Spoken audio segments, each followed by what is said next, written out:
Hello, everyone. Praise the Lord. Today, we are going to begin with the post exilic prophet. So, without wasting much time, let us enter into the subject. Let me share the screen. Okay. So, today, as I have told you just now, we are going to enter into the post exilic prophets. And today, the prophet that we are going to deal with is Prophet Haggai. So, today, we are going to study about Prophet Haggai. Prophet Haggai, we know he is a very well known prophet, and most of us know that he is a prophet who encouraged the people after exile regarding the building of the temple. Okay, so let's begin studying about Prophet Haggai. Haggai lived more than half a century after the fall and the destruction of Jerusalem. Hence, the scenario seems to be very different from the prophets that we have studied earlier.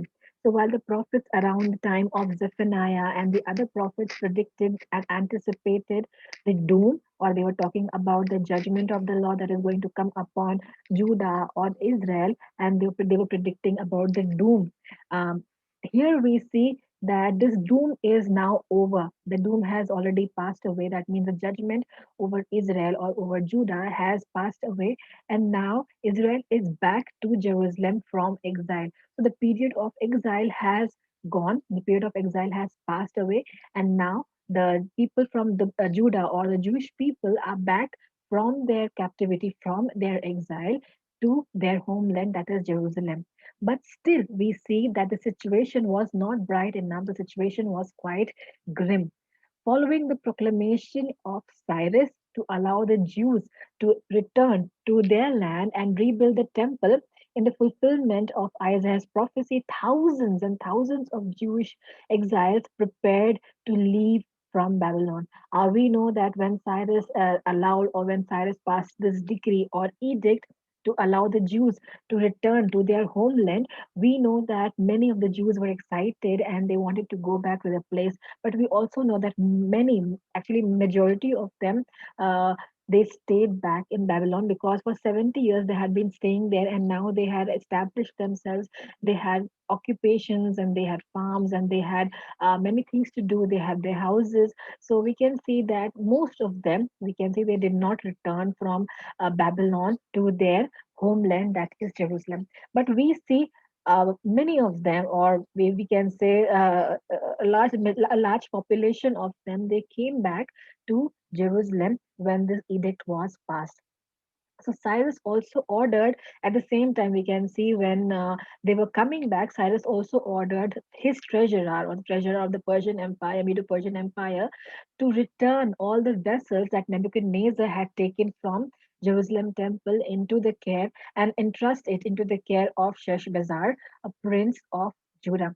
So Cyrus not only allowed the people to return to Jerusalem or to Judah, but he also ordered his treasurer to return all the vessels that Nebuchadnezzar had taken from the temple. If you remember, at the time of captivity of Jerusalem, when the temple was destroyed and the city was burnt down, we can see that at that time Nebuchadnezzar had taken the holy vessels of the temple, okay, because it was made of precious materials. He took all those vessels and took it into the treasury of Babylonian kingdom. Okay, so these were the very vessels which we can see that Cyrus is now returning and handing it over to Sheshbazzar, a prince of Judah.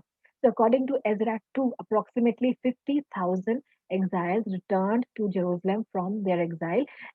But we have to note that majority of them, or the maximum of them, a huge population of them, were priests and the Levites. So it was a majority of priests and Levites who wanted to come back because they wanted to be in their land, because they wanted to build the temple. But the rest of the population, they were happy and they were fine living in Babylon at that time, because the conditions had become better and they had established themselves and they were settled over there for around 70 years now. So they did not want to relocate again and again start the process of settling themselves, building their houses and all those things. So they did not want to do all those things. So they just settled over there, continue to live in Babylon.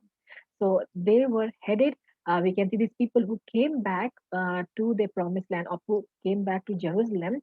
They were headed by Zerubbabel, a prince of the house of David, and the grandson of King Jehoiakim. And they also had a high priest, that is, his name was Joshua, and both of them together, that means Zerubbabel the prince and we can say Joshua the high priest, worked together to build the temple. In spite of the oppositions from the Samaritans and the neighborhood people who considered Judah to be a part of their province, and they stopped the first attempt of building the or rebuilding the temple. The task of rebuilding the temple and establishing themselves was not as easy as the people or the exiles thought it would be after returning from their exile or captivity. Because of the internal discouragements and the external opposition from the Samaritans, the work of the temple had ceased or stopped for around 16 years, and which is mentioned in Ezra chapter 2, verse 24. So the work of the temple was being supervised, or the work of the temple, the whole building of the temple was being supervised by the prince Sheshbazzar, which is mentioned in Ezra chapter 1, verse 8.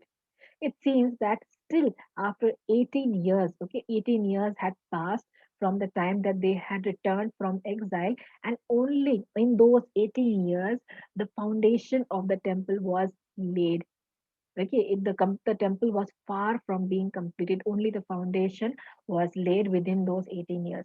So then in 520 BC, we see that God raises or raised two important prophets of this period, Haggai and Zechariah. Okay, they were to speak words of encouragement to these discouraged and oppressed people so that they may start working once again. So it was through their ministry that the work of the rebuilding of the temple was completed within 4 years, and the work was completed by 515 BC. Now let's look into Prophet Haggai as a person, and we'll gradually look into his book and message. Haggai ministered almost half a century after the exile, we can see after the exile, so which means it's almost a century after Zephaniah. Since hence the situation we can see is quite different from the books of Zephaniah and pre-exilic prophets. Okay, so the situation is quite different, and we can see that in very different circumstances, Haggai is prophesying or giving his message. So after the people were deported from Judah to Babylon, only some poor farmers were left behind. So we can see when the people were being taken into captivity from Judah to Babylon, we see that most of them, the elite, were taken first, and then we see the middle class and the the other people of the different strata of the society were taken, but only few of the poor people and the poor farmers were left behind, so that they can take care of the land. So the land lay waste and idle, and it awaited its distant restoration. So we can see even the land was waiting for its restoration. It was waiting for the people to come back and start working on it. So in 539 BC, we see that Cyrus came into reign, and we see he was a broad minded and wise Medo Persian king. He had defeated Babylon and taken control of the political scenario in that region. Okay, that is the Middle East, the Mesopotamian region. So, one of his first action, that means as soon as he took charge of kingship, one of the first actions that he took was to revert the edicts, revert the deeds of the Babylonians, and to issue an edict inter alia, which was along with the other things, for building the temple of Jerusalem. So, along with the other things means along with reverting the other laws and other edicts that Babylon had announced in their reign. He also announced about rebuilding of the Jerusalem temple. So the work started in 537 BC with Cyrus's edict, but it lapsed or it stopped in the face of opposition from the mixed people who had occupied the northern kingdom of Samaria in the Assyrian reign. Okay, and therefore the people who had already settled down in that place, that is Samaritans, who we call Samaritans, they feared that the Jewish power will be restored again and they will not be able to live in that area and they will be suppressed. So the people thus were discouraged and distracted from because of because of this hindrances, because of this oppositions from the Samaritans, now we see that the people were now discouraged and distracted from building the temple. And now what happened? Now instead of building the temple, they were concentrating on building their own houses. So we can see, even after they had returned from their captivity, and even after Cyrus had passed this edict that the people will be allowed to build their temple, and he supported in building the temple, we can see in the face of the oppositions from the people living there, that is the Samaritans and the other people, the mixed group of people who were living there, they were opposing the Jewish construction of the temple. In this scenario, we can see the Jewish people were very discouraged and they were very distracted, and they stopped building the temple. Okay, they stopped building the temple, and what they started doing, they started they started building their own houses. So they now invested their money, they now invested their time in building their own houses instead of building the temple. Now we see that Cyrus dies in 522 BC, and his son, a tyrannical king, okay, his son is known as a very tyrannical king. His name was Cambyses, and Cambyses and his army, they marched through the land. They were actually on their way to subdue Egypt. Okay, so they had to cross. There was a king's highway, so they had to cross Israel. So we can see that this Cambyses, he, along with this army, were marching towards Egypt to subdue it, and they struck that land. That means on their way to Egypt, they crossed Israel, and they actually caused a lot of trouble and a lot of kind of problems in the land of Israel as they were passing by, because it was their land, it was under their jurisdiction. So the march impoverished the land. Now what happened, when the army was going through the land, it actually looted and it actually took away all their growth and all their harvest and all their crops they had taken from them, because they wanted to survive and they wanted the army to sustain. Okay, so they actually impoverished the land, and they impoverished the land along and they actually, what they did was, they also imposed tributes on its produce. So what the people of Israel were actually growing in their land, the crops that they were growing, they had to give it to the army for them to eat and sustain themselves, and also they had to pay tribute to the army and to the king. So this caused a heavy toll on the people, and it actually impoverished them, because they were already struggling with a lot of finance, and they were already struggling with a drought and all the situations in their land. So this all the more impoverished the land of Israel. So Haggai's prophecy is actually based against this background. So in this background, Haggai is prophesying. So Cambyses also dies in 522 BC, in the same year as Cyrus died. And now we see that an ambitious and a nobler man, his name is Darius.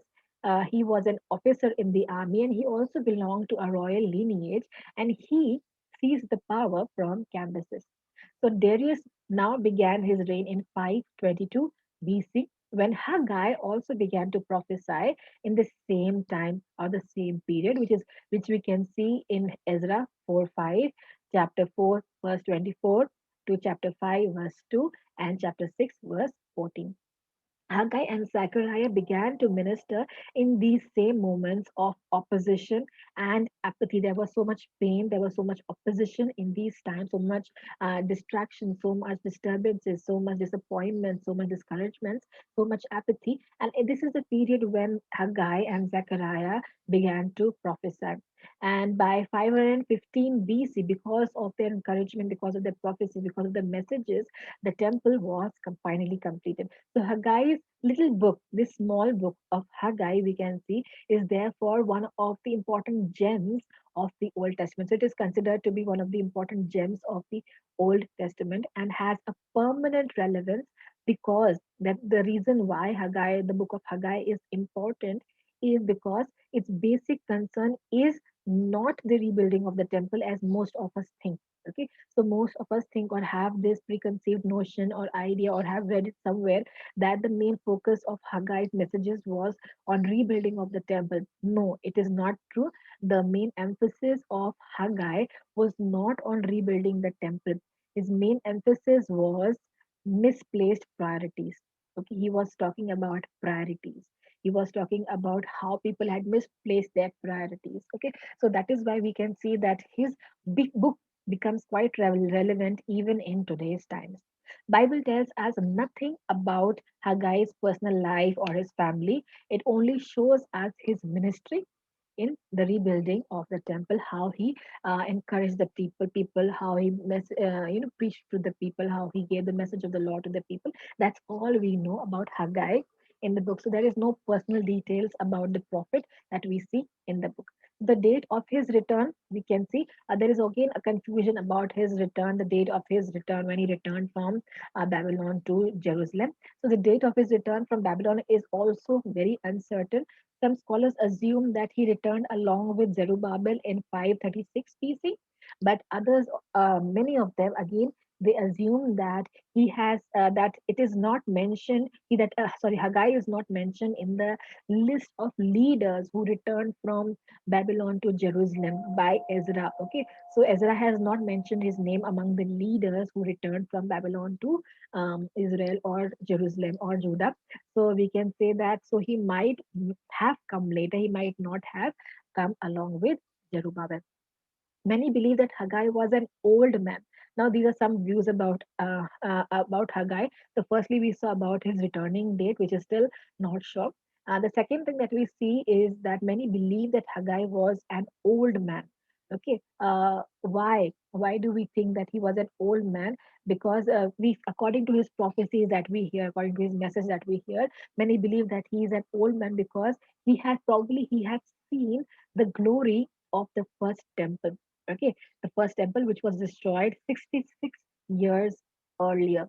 So probably he was a small child, he was a young boy, that many of the people assume that in his childhood probably he had seen the destruction of the temple, or and that means he has seen the glory of the previous Solomon made temple made by Solomon. So this temple was now, we can see it was around 66 years earlier that the temple was destroyed, and Haggai was standing 66 years later here prophesying in the land of Jerusalem. So that is why many of the people assume that he is an old man.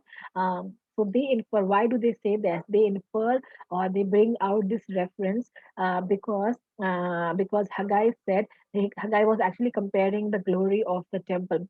So when he in chapter 2 verse 3 we can see that he was talking about the glory of the Solomon's temple. Okay, the temple made by Solomon. So people assume that he might be in his 70s or 80s. Okay, so he maybe have maybe a teen. He would have been in his teenage, or he would have been a young boy when he was taken into captivity.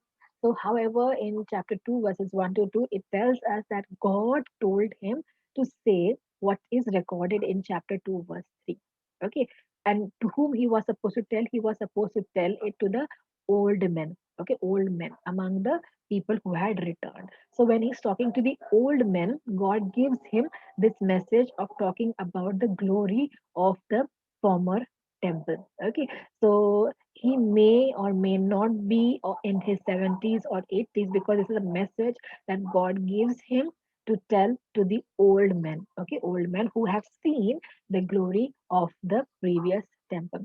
So there is no exact indication of his correct age or the time of his writing. Sorry, at the time of his writing.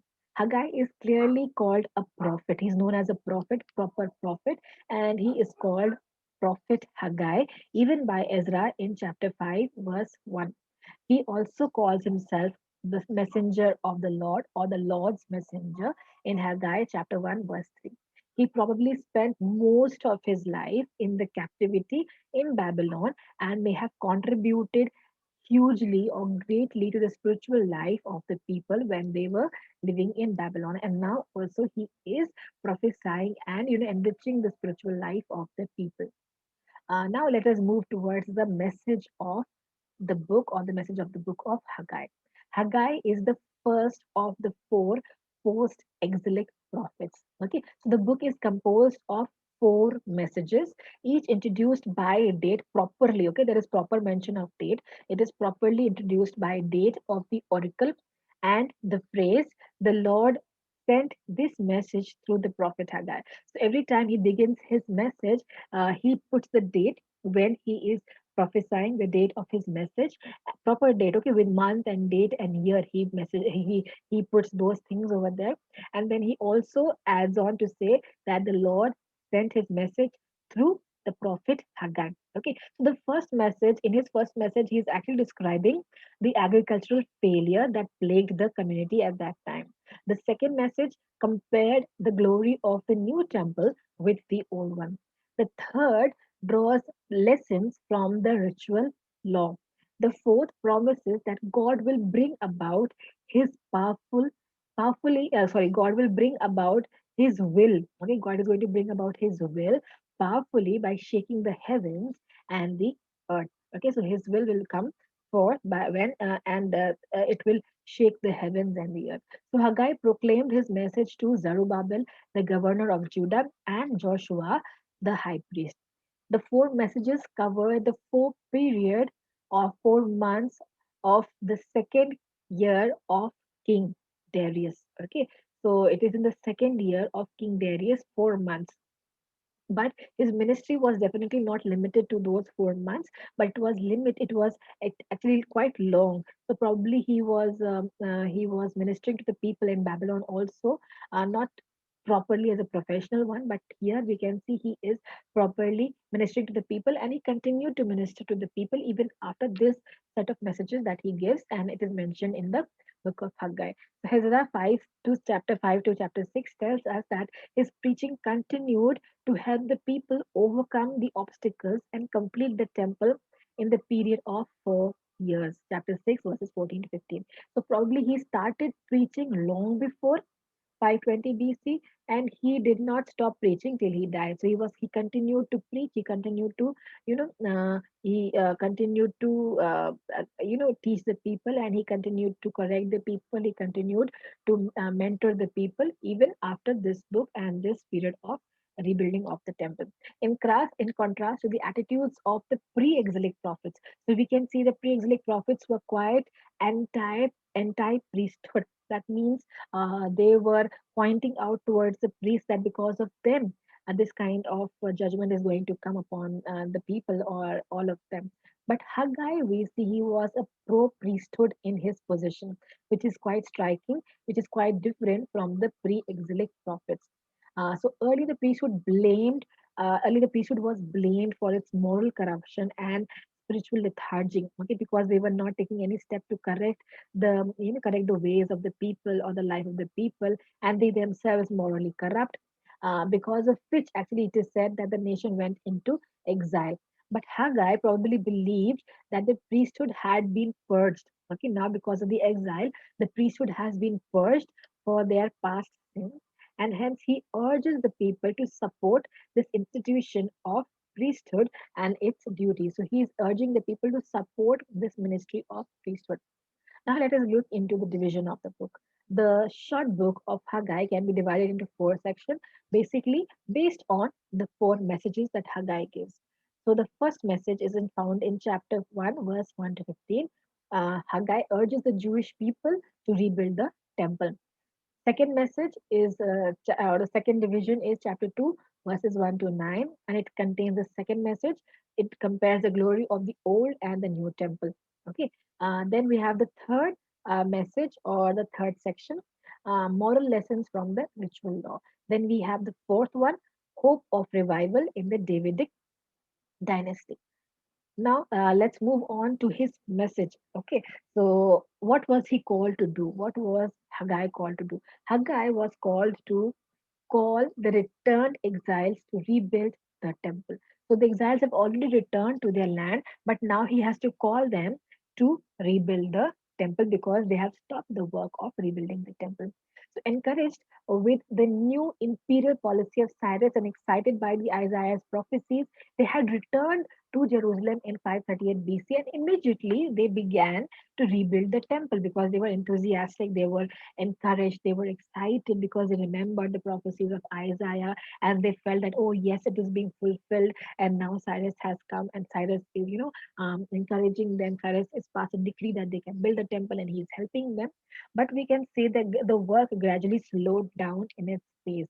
Soon the external opposition from the people of the land and the neighbors brought the work to a standstill. The work stopped from 536 BC to 520 BC. These 16 years, we can see it was filled with huge or great disappointments, discouragements, and frustrations for the Jewish people. They had begun with great hope. Okay, they started with great hope, expectations, and enthusiasm, but instead, later on, the work of restoring the temple was hindered by the neighboring people. So God raised Haggai and Zechariah at this time, and they were supposed to call the people back to rebuild the temple. So the internal factors which the people faced were, we just now saw that there were two factors, the internal as well as the external. External, we know it was the people who were living there, the neighborhood people, okay, who opposed, and because of which the people became discouraged and stopped working. Now there is also an internal reason. Okay, there are also internal reasons because of which we can see the working of the rebuilding of the temple had stopped. So the internal factor was an unspiritual attitude. Okay, unspiritual attitude among the people, in particular in two ways. So there were two particular kind of, or two particular ways in which there was unspiritual attitude found among the people, because of which caused the people to stop the work of rebuilding the temple. Firstly, we can see that they were saying the time has not yet come for the Lord's house to be built. Okay, so they were saying the time has not yet come for the Lord's house to be built. This is mentioned in chapter 1, verse 2. So, yet they were spending so much of their time, money on building their own houses. So, we can say they are saying that the time of rebuilding the temple has not come because they were discouraged, and probably they were more interested in building their own houses. So, they were not so much interested now to build the temple and give away all the money and time and everything, or priority to the building the temple, but they were prioritizing in building their own houses. So their time, their money, everything was being spent in their building their own houses. What is Haggai's response? Haggai responds by saying that God asks, is it a time for you yourselves to be living in your paneled houses while this house remains in a ruin? This house means the temple. Okay, so again I will read it. Is it a time for you yourselves to be living in your paneled houses, okay, while this house or the temple remains in a ruin? Chapter 1 verse 4. So God is asking them, you are building your houses, paneled houses, beautiful houses, but the house of the Lord remains in ruins. Is it a time for you? We are saying this is not the time for God for building the Lord's house. So God is asking, is this the time for you to build your own houses when the temple is lying in ruins? Secondly, the second problem was, or the second wrong attitude, or immoral attitude, or unspiritual attitude was that they reacted to the succession of droughts. Okay, there were a succession of droughts in the land which they were facing. So how did they react to it? So they were actually they reacted to the succession of droughts that they were facing with a lot of discouragement and a lot of depression. Okay, and this actually they were because they they had a lack of trust on Yahweh. They did not trust Yahweh. They lacked trust in Yahweh. That is why they were discouraged and they were depressed, seeing the droughts coming into the land in a succession. Okay, so not only one drought, but they were facing successive droughts throughout these years. So Haggai's response, and again Haggai responds to this, act this behavior, or this unspiritual attitude or lack of trust of the people. He says the succession of poor seasons was not due to chance or by chance. It did not happen just by chance or just the nature reacted like that, but it was from Yahweh. He brought these problems. Yahweh brought these problems upon them because they had not repaired the temple. Had they repaired the temple, they would not have experienced all this at all. Okay, so because of because they were concentrating more on building their houses, and because they had stopped building a temple, God had sent all this kind of destruction or drought upon the land. Okay, now let us look into the four messages that Haggai gives. So this is we'll talk about these four messages, or the four parts into which the whole book is divided. Let's talk about the first message first. First message is given in chapter 1 verse 5 to 15. Okay, so this message message was spoken or given by Haggai on 29th of August in 520 BC. So the dates are mentioned very clearly. So this message was addressed to so the who to whom does he addresses the message? He addresses the message to the leaders of the returned exiles. Okay, he gives this message to Zerubbabel, the governor and a descendant of the house of David, and to Joshua, who was the high priest. So Haggai says in his message, and he points out that the barrenness of 16 years that they have struggled just now, the drought that we are talking about, the barrenness that of 16 years that they have struggled till now was not only due to the external opposition but also due to the internal factors. So he is telling to the leaders, to the high priest, and to the the governor who is leading the people at that time, Zerubbabel, and he says that these 16 years of drought that they are facing, this barrenness that they are facing, was not due to the external factors, not due to the external opposition that they are facing, but it is due to the internal factors which led them away from doing the work of the Lord. So it is the problem is internal. It is not external. It is internal problems because of which they have stopped the work of the Lord. Thus, God's message through Haggai was mainly, we can see there are in two parts we can mention over here. First is misplaced or wrong priorities. Misplaced priorities or wrong priorities. They had devoted all their attention and all their finances to the completion of their own houses, while the house of the Lord laid in ruins. Therefore, even the best efforts, okay, even how much they tried to revive the land, how much they tried to, to work on the land, they were unable to improve the economy of the community and its well-being. So how much they tried to work hard, they were unable to improve the economy because they had prioritized their own houses instead of giving priority to God. So they had plenty of seeds that sprang. Okay, they had plenty of seeds that sprang, but there was no bumper crop. Okay, so we can see that the harvest was struggling. They were struggling in growing the crops. So the second reason that we can see over here is the lack of covenantal faith in Yahweh. Okay, their lack of covenantal faith on Yahweh. So they did not realize that God was not pleased with them. Okay, God was not pleased with them, and they did not realize that God was not pleased with them because of their lack of faith in Him. Poor harvests, droughts, lack of produce, and other disasters can be traced back to the history or the ancient curses of the covenant, which are written in the covenant and were anticipated for the disobedient people. If you read Deuteronomy chapter 28, you will realize when his covenant people disobeyed God, when his covenant people were disobedient towards God, they should anticipate droughts, poor harvests, lack of produce, and other kind of natural disasters. So, as a result of the disobedience of the covenantal people, God sends poor harvests, droughts, lack of produce, and other kind of disasters. So, we can see that they were not realizing that they were facing these 16 years of drought because they lacked faith in God, and it is God who is doing this. So, though it has happened in the past, in the history of Israel, but still they are not recollecting or realizing that this is the work of the Lord which He has brought upon them.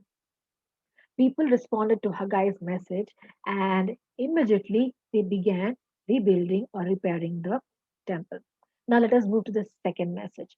Second message is found in chapter 2, verse 1 to 9.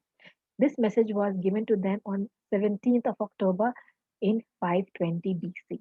This message was now addressed to the leaders as well as to the people. Okay, to the whole, we can see the whole of exiles who had returned from Babylon. So it was addressed to the leaders as well as to the people.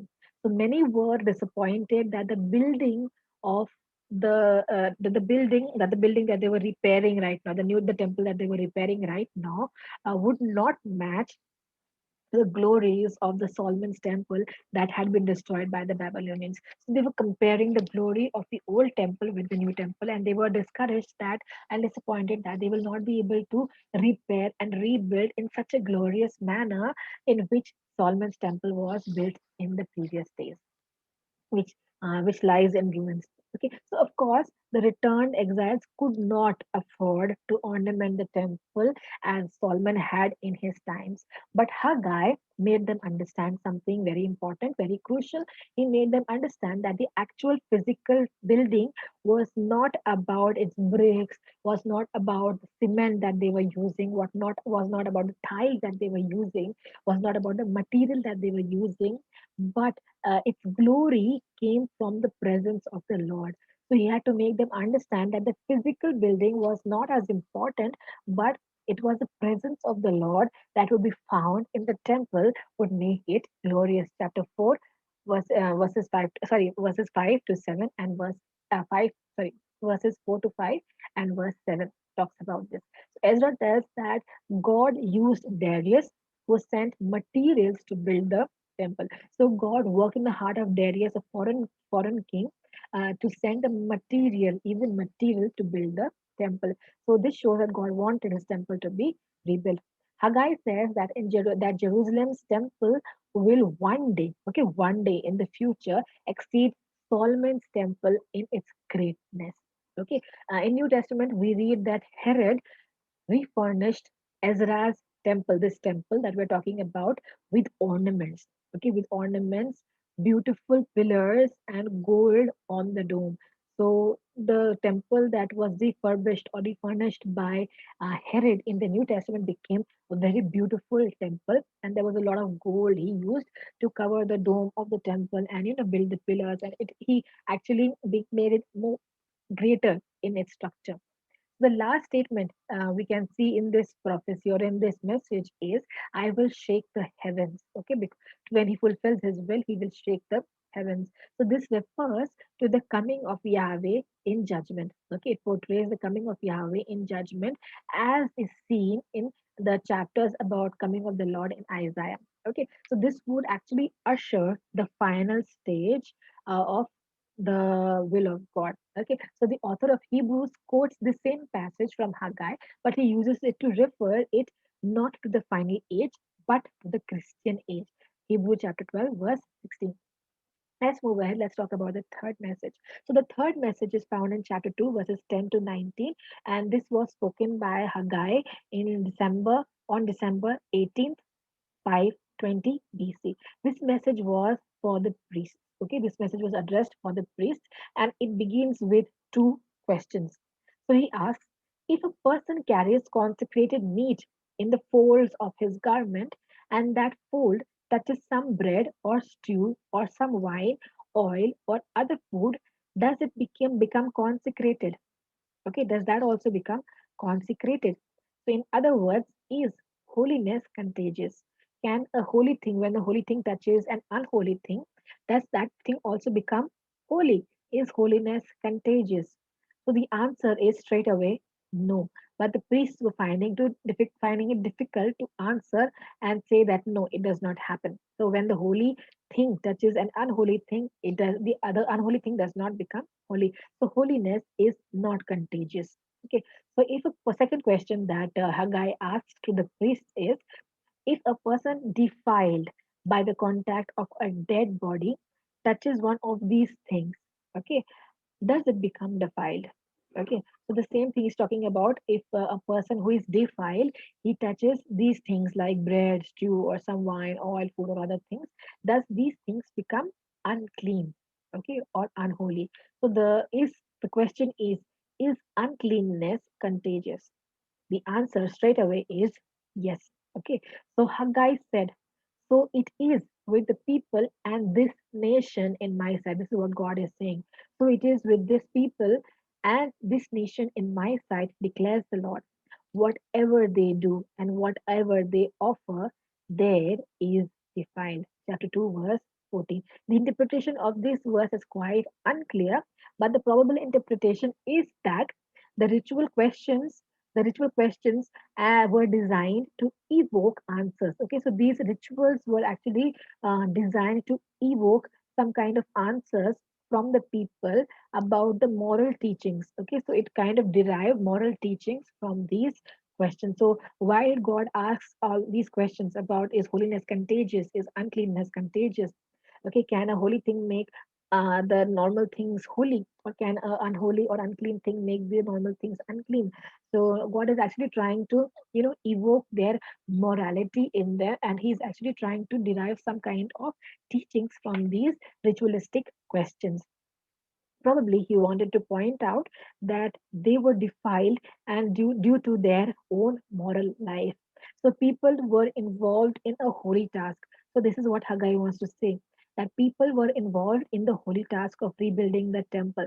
But this task of rebuilding the temple will not automatically rub off its holiness to the people who are making it. Yes, the task of rebuilding the temple is holy. It's good. It's a nice task, holy task. But this holy task will not automatically rub off its holiness or holiness upon the people who are building the temple.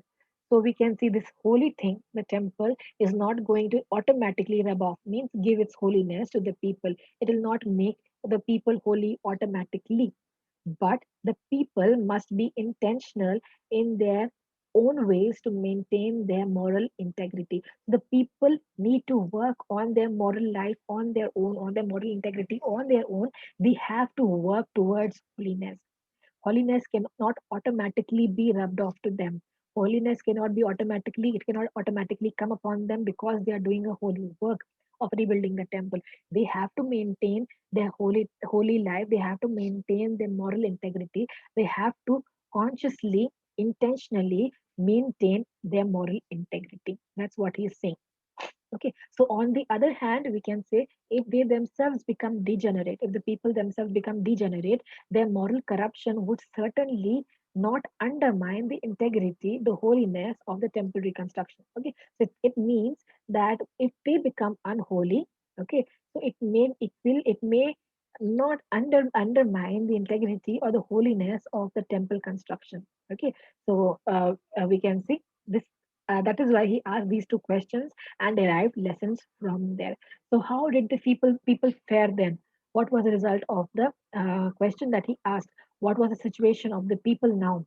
God affirms to them now. Okay, whatever the situation is, God affirms to them. He says, "From this day on, I will bless you." Okay, I will bless you. In other words, the prophet predicts a bumper harvest of crops and fruits. So, which means God is going to end the drought now. Now that they have started working, listening to Haggai, God is going to stop the drought now, and they're going to get bumper harvest and bumper crops. Okay, let's move towards the last portion or the last message that we have in the book of Haggai, chapter 2, verses 20 to verse 33. This is spoken on December 18, 520 BC. This final message was also addressed to Zerubbabel, the governor of Judah, and the descendants of the line of David. Okay, and this message was delivered on the same day when the third message was delivered. So Jews believed that the return was their return. That means return from Babylon to Jerusalem was a prelude to the coming of the Messiah. So they believe that when they have come back from to Jerusalem from their captivity, this initiates the coming of Messiah. Okay, so the Jews believed this thing. Haggai's message to Zerubbabel was that the glorious final age was about to dawn. Okay, so Haggai also said that the final age or the glorious age is dawning, it's beginning, it's initiating now. So the truth, we can understand the truth or the interpretation of this message, or the truth of this message was actually relevant to the Christian church with Jesus, not with Zerubbabel as Yahweh Messiah, as Yahweh's Messiah. Okay, so we have to understand that this message was for the Christian church, for us today with Jesus Christ. Okay, so God said that He would make Jesus, the descendant of Zerubbabel, to be His signet ring.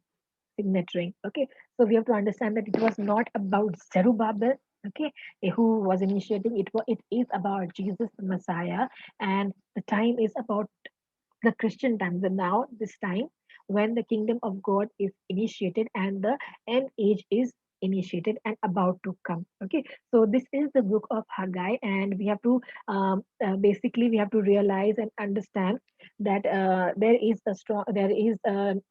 we can say, a preconceived notion, that preconceived idea that the book of Haggai is about, rebuilding of the temple. Yes, definitely it is about the rebuilding of the temple, but the main message of Haggai was the about the misplaced priorities. Okay, about how the people had stopped prioritizing the work of the Lord and started working upon their own personal gains. Okay, about their own houses.